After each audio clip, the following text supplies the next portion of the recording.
Okay. So yes, focusing on sound for the first half of the practice. And, focusing on external sound can be a great way to anchor away from the internal thoughts, emotions. Can give us a more neutral place to put our attention if we find we're getting kind of hooked by some of the more personal thoughts, emotions. They tend to be very sticky. So we'll spend a bit of time there to start, but then also venture into the internal auditory space, which I spend a lot of time practicing with, and in particular, practicing with dropping the interest in the content of our thoughts, in the stories and narratives, which is a very powerful practice. I mean, I call that mind space the suffering factory. And so when we can disengage from it, kind of disidentify from it, it can offer a great relief from believing that those stories, those narratives really have much value. Most of them don't. So let's do it. Let's start with focusing on external sound. And I'll also mention, of course, you're welcome to practice in any way that works for you. My eyes just closed automatically when I brought my attention to sounds in the space around me. You don't need to have your eyes closed.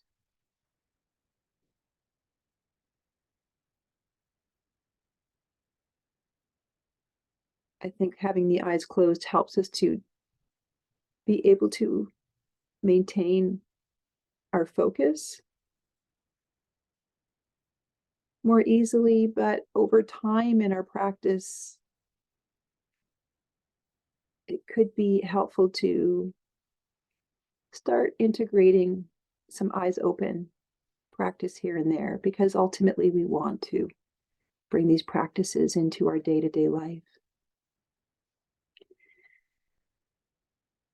Having said that, I'm starting with my eyes closed, and we can practice with the external sounds in a number of ways. One is you can let your focus zoom in on a particular sound that you hear to the exclusion of the other sounds.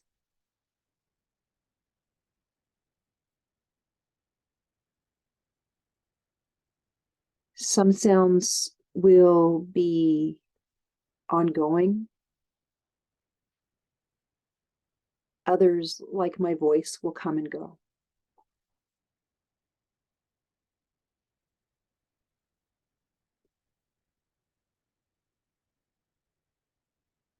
If the sound that you're listening to stops,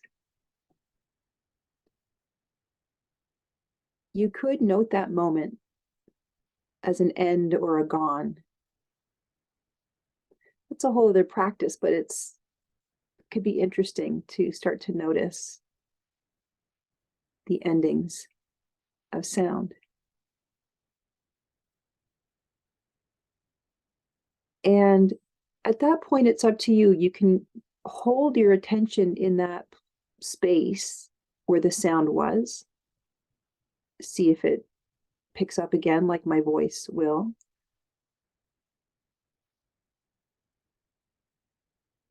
So listen to the silence between the sounds. Or you can release the attention from that sound, let it find something else to work with.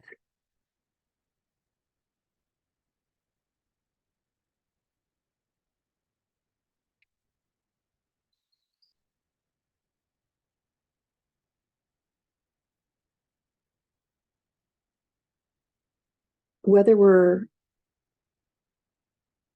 focusing on a sound or the silence between sounds, we do our best to really immerse ourselves in the listening.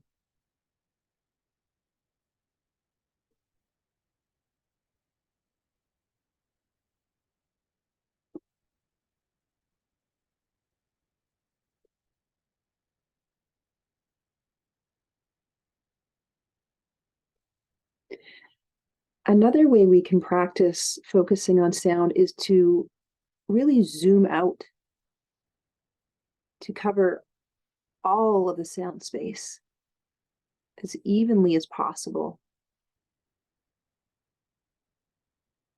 And notice that there are these pockets or clouds of sound that arrive and pass, get louder, quieter, take up more space, less space, in perhaps different directions.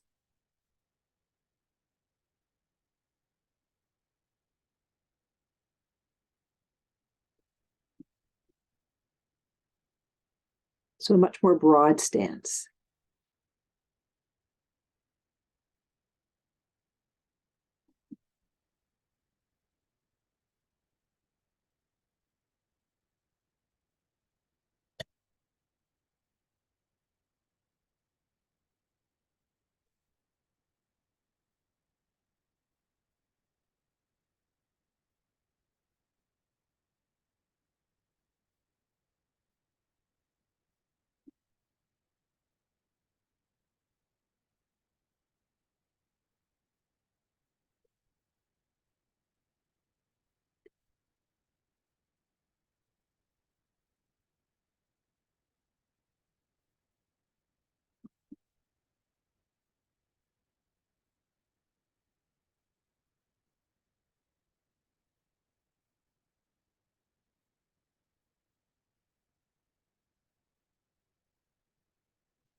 So in order to focus on external sound, we need to be willing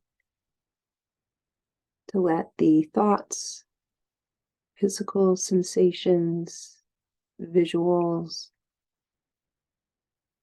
to be in the background without us engaging with them.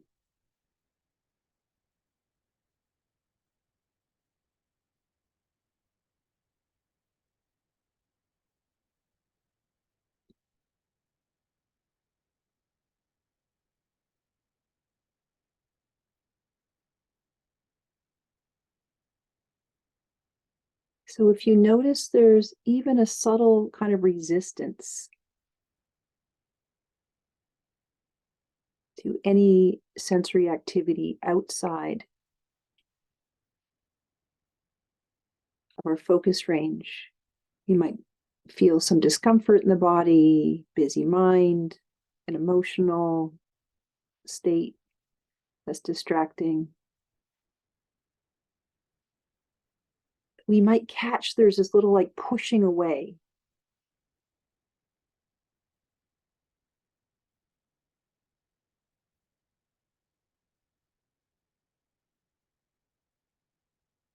Instead, we try to allow everything to be happening just as it is.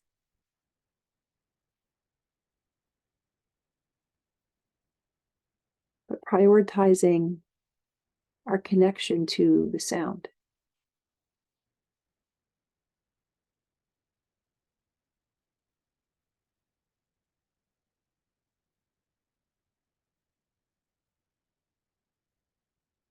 If we want to take it a step further, we could even try to welcome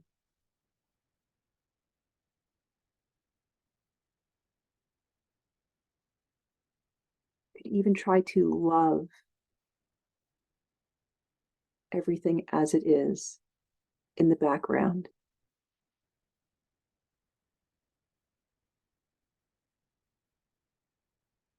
So we try to focus on the sound space.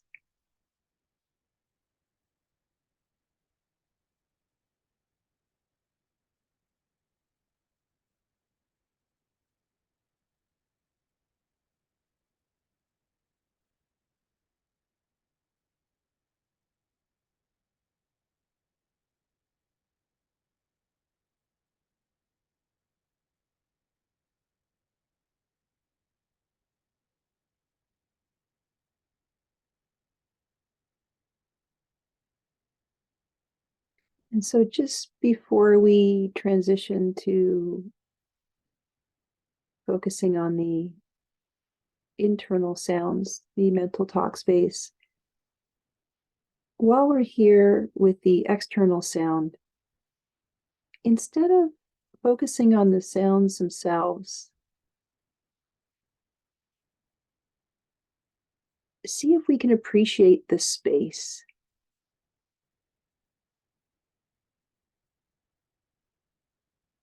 The space within which the sounds appear.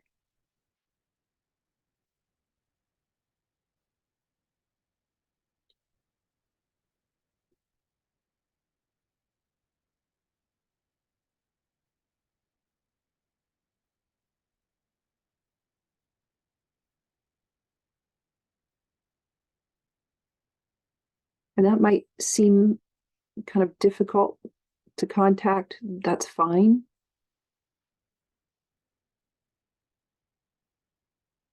Just see how it goes. Just seeing if you can contact the space that's around and through each and every sound.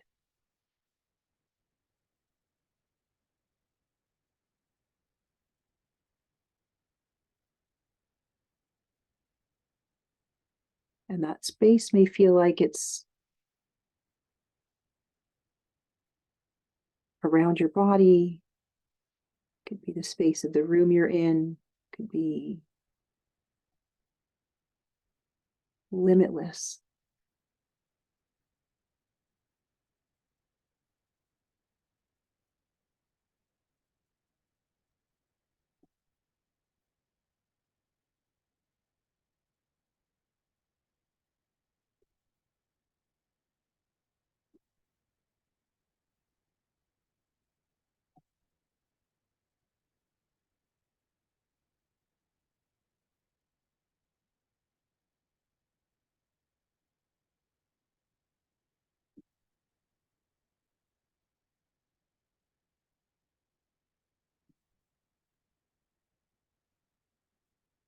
And now let's shift into the internal auditory space, for most of us likely showing up as mental talk.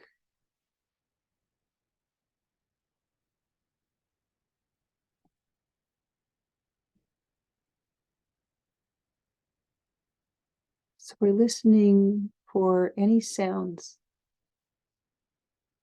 coming and going in the thought space.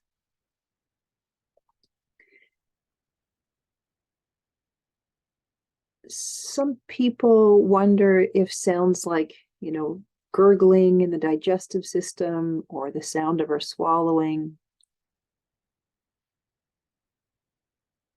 is internal or external, and they're external sounds.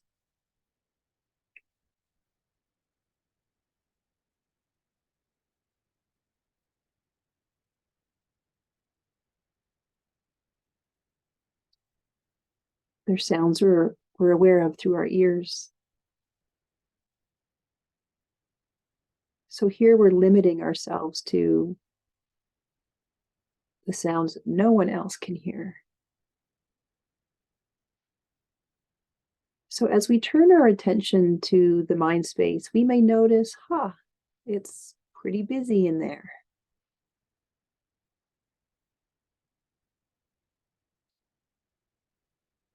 And the thoughts may be very clear and fully formed,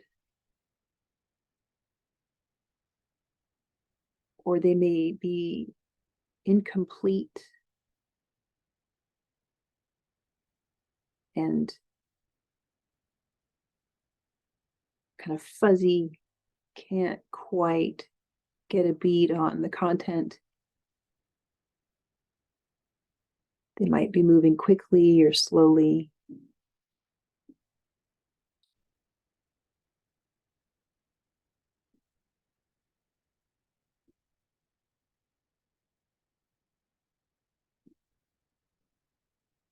So as we focus on the internal sounds, we're really important we try not to get caught by the content.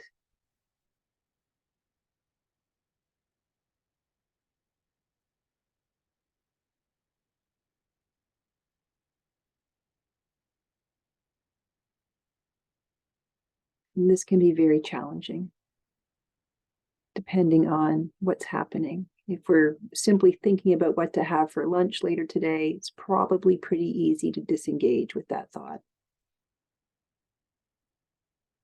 If we're debating whether we should quit our job, probably taking up a lot more bandwidth, has a lot more stick to it.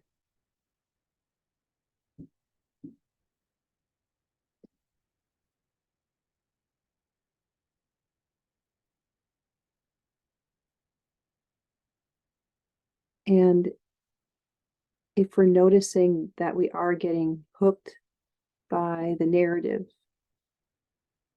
of the thought, we could use labels.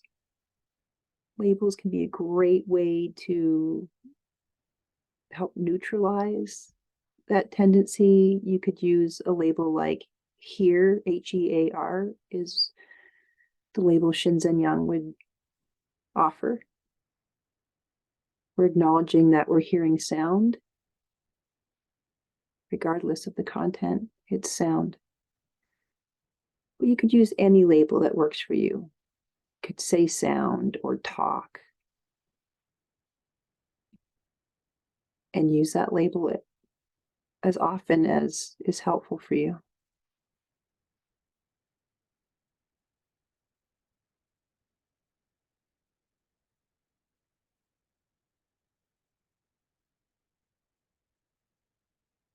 And this is a loving attention.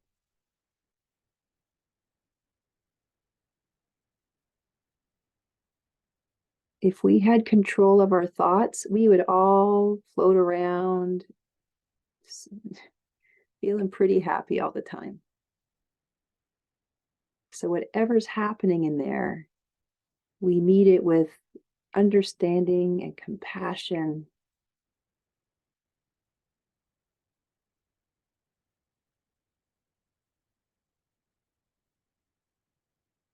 We're all dealing with a negativity bias. So common. We get stuck in negative loops.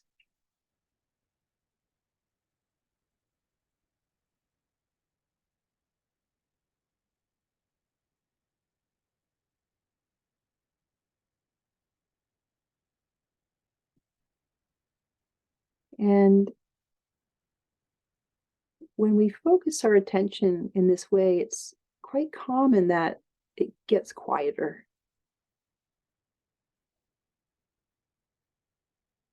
Yes, the thoughts will likely still arise, but we're not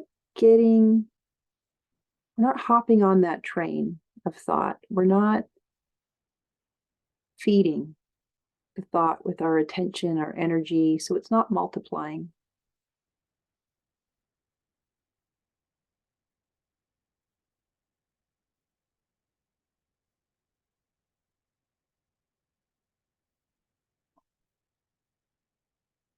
So if you're noticing there's space between the thoughts, between the sounds, we can soak that in, that lovely quiet.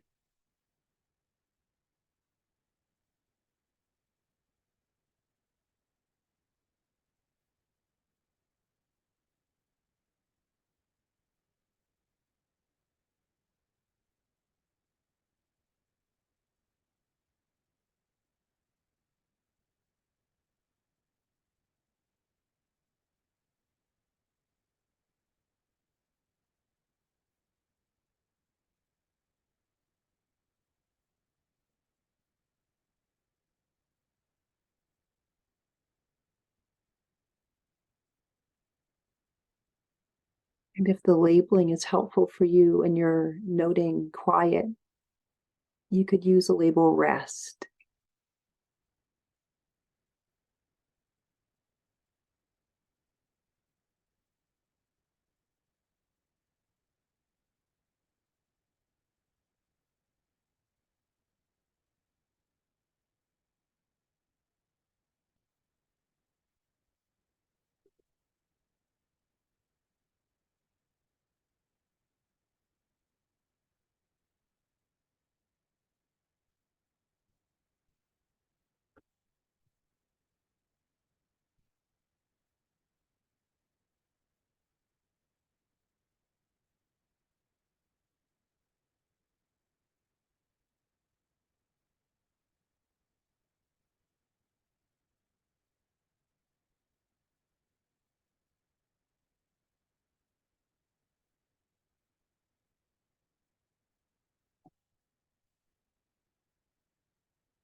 And we can learn more about how these thoughts show up. We might notice, as I mentioned earlier, the speed they come and go, how much space is between them, even the volume,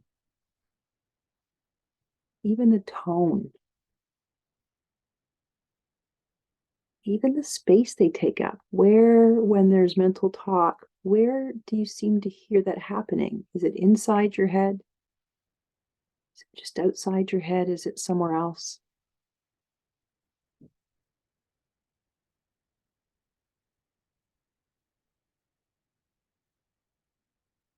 All ways that we can understand this process better without buying into them, without looking to the thoughts for giving us any sense of ourself or the world around us.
Trying to totally immerse yourself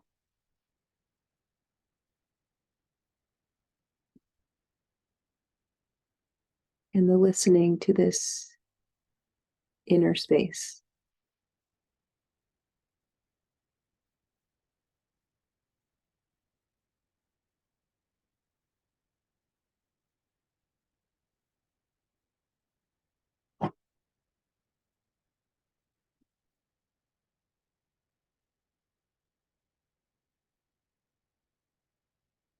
This very particular kind of listening, not for meaning,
So, for the last minute or two of this first portion of our practice, see if you can maybe appreciate again the space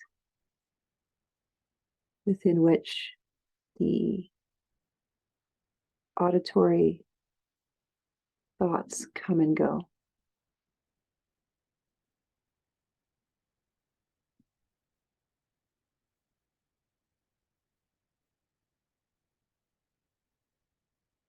And you may have discovered that that's kind of around the head or inside.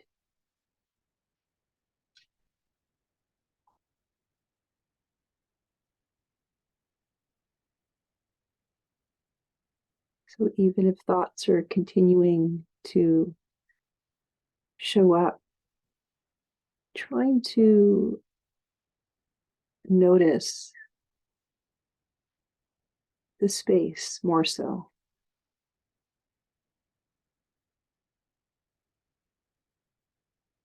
that they're occupying.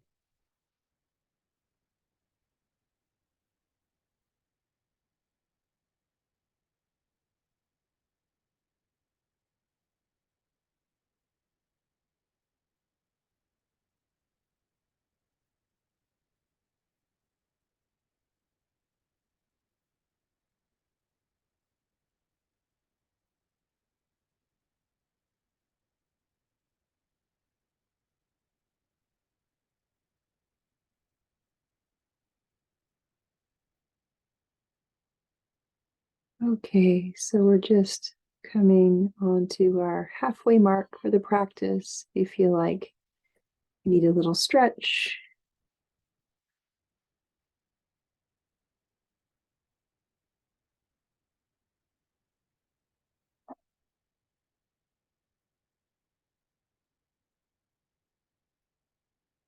for those who have to hop off, it's been wonderful to practice with you.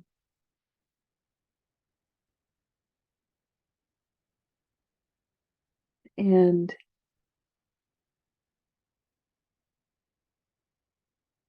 for those who are continuing,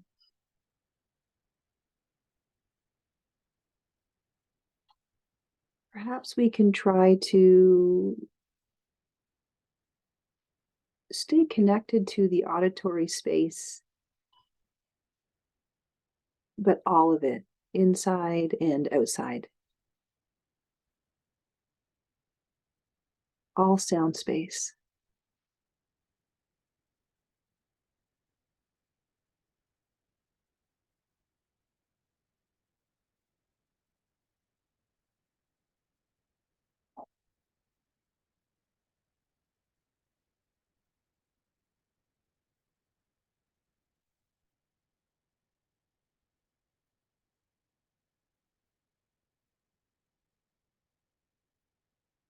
And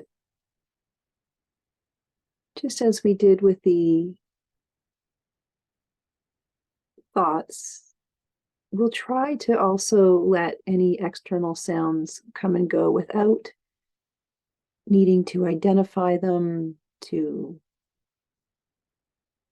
do anything about them, noticing if there's a preference that arises in response to the sound, and see if you can drop that. That preference will come from the mind.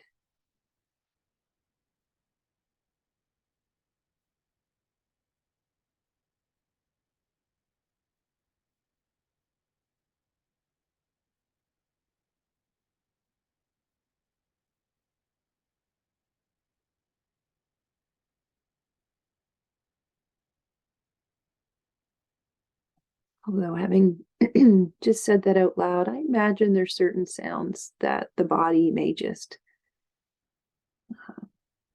have resistance to. But I believe for the most part,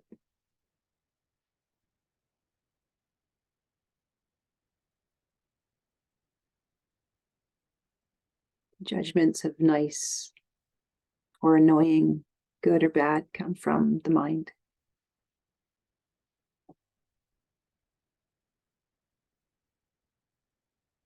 So doing our best to continue to contact the space with as much equanimity as we can with the sounds moving through that space.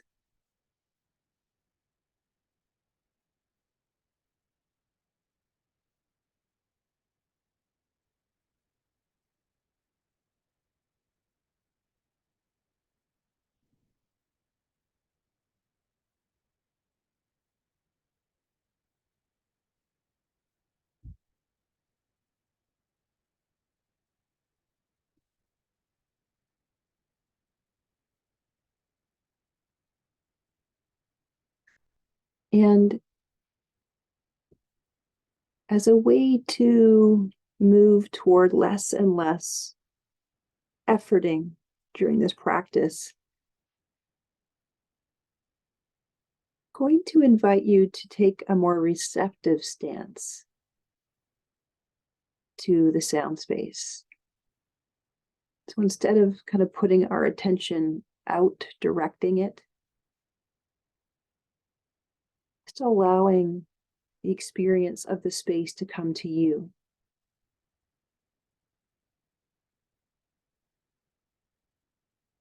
To envelop you.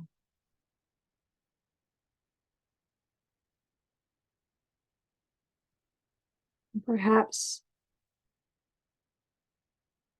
having an experience and understanding that you occupy that space.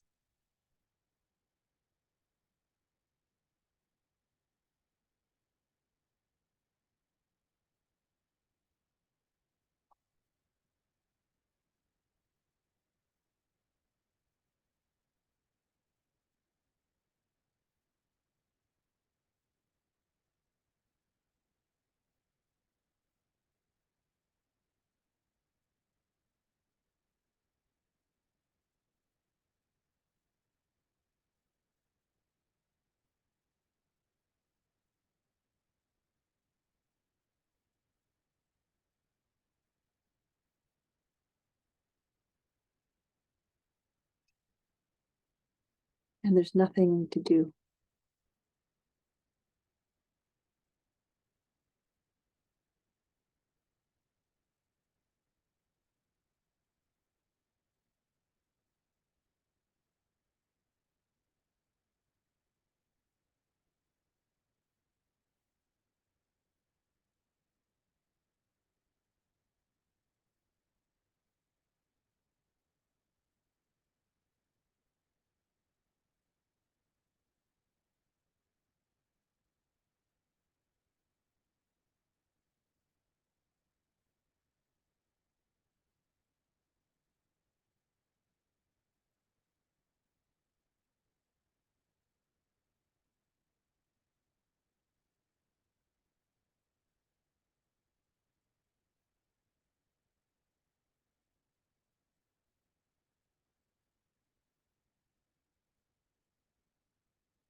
And on this theme of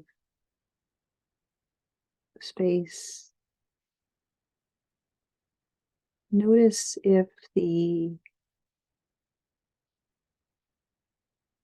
body space or the visual space feels any different to you than the auditory space. Just an exploration.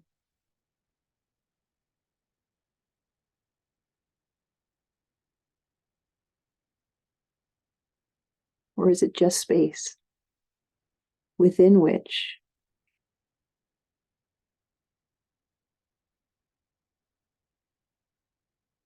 the different senses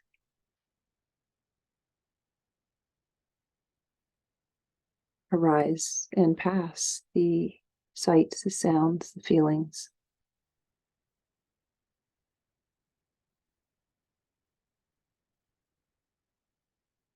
within which the activity of you comes and goes.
And as we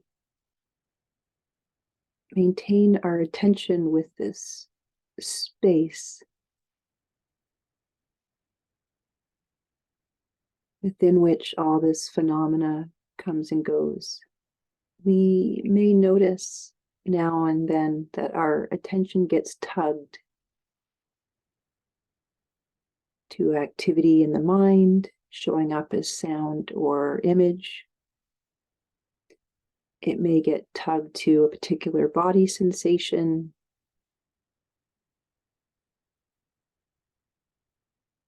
felt emotion, sound, the external.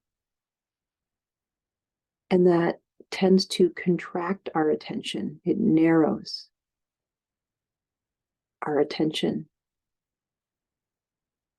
And we engage with that aspect of our experience.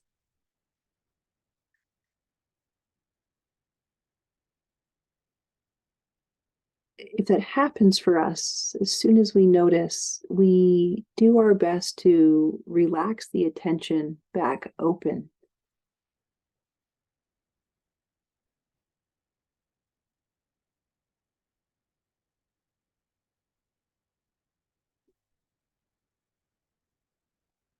To try again to be the space.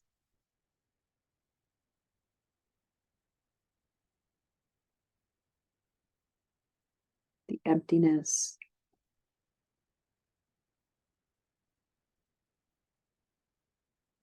The open knowing. The awareness.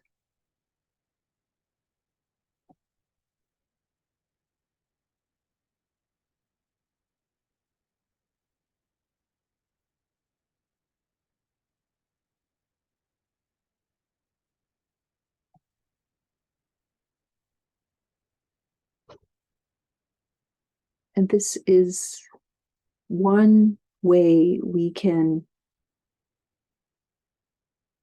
move in the direction of transcending self and world.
So we talk about our true nature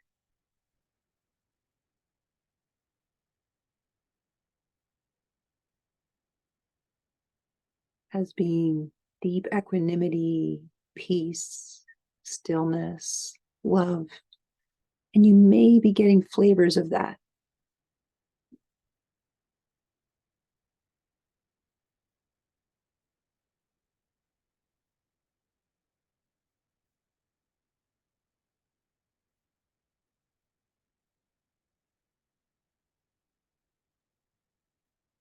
The activity of self keeps happening, but doesn't get caught up.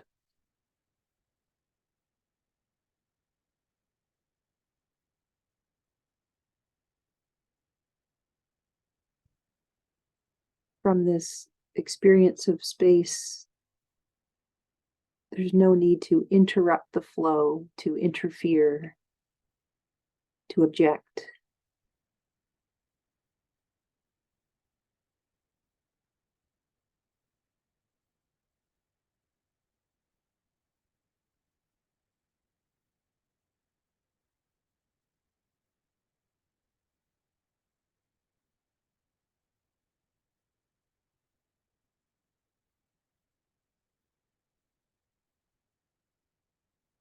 And so who is going to run the show if we truly disengage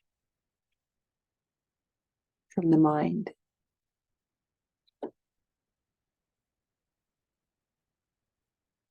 And Ramana would say the divine will, which prevails all the time anyway. So we're just dropping this illusion of control.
The thoughts still come and go.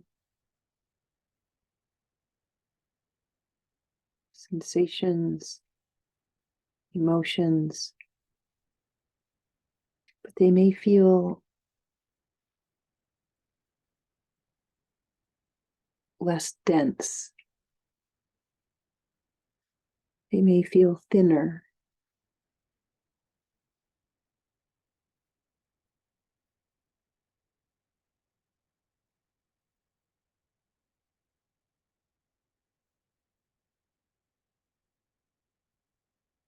That's what we're looking to do. We're looking to thin out this sense of this person, this solid, separate person, so we can see through it, to appreciate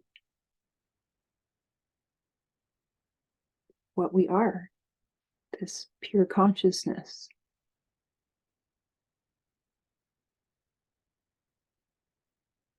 The open knowing.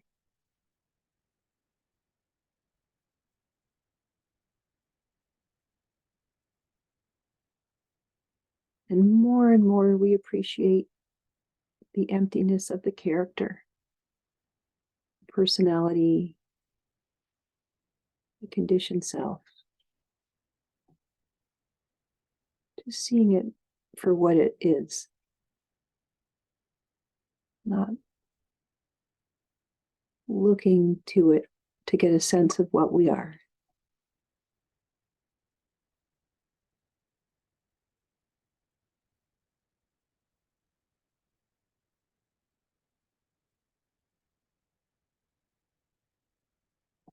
And I know that for myself, although I can recognize the emptiness of the character, I'm interested in my character being a positive presence on this planet.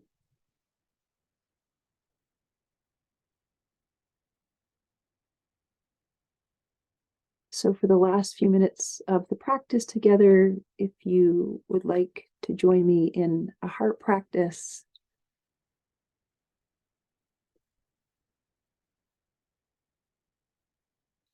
we can start by seeing if there is already an experience of joy or happiness, love, connection, compassion,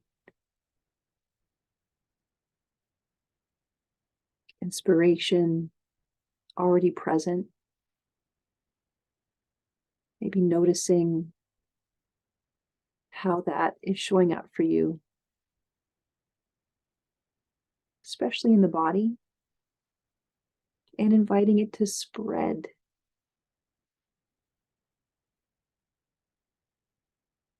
Spread through the body space, maybe even beyond it. Let it radiate out for the benefit of others.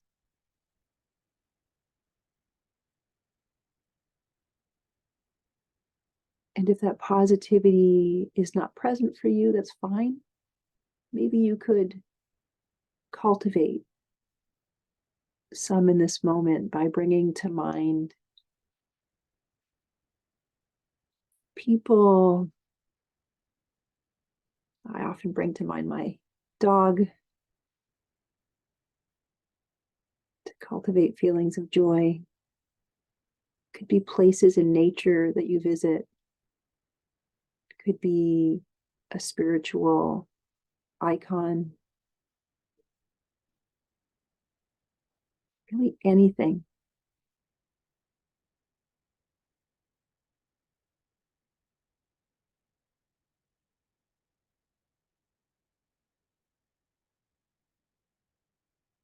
We can use that thinking space for good.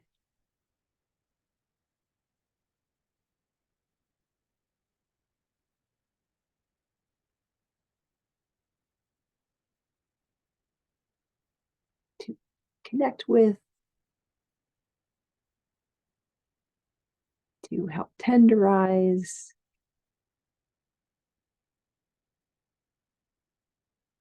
to appreciate these beautiful heart feelings.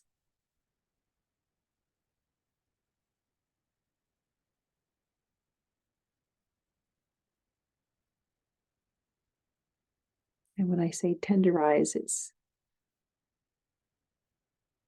in reference to how these practices can really help us to productively deal with what prevents us and contacting this free flow of love.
Awesome. Oh, let me stop the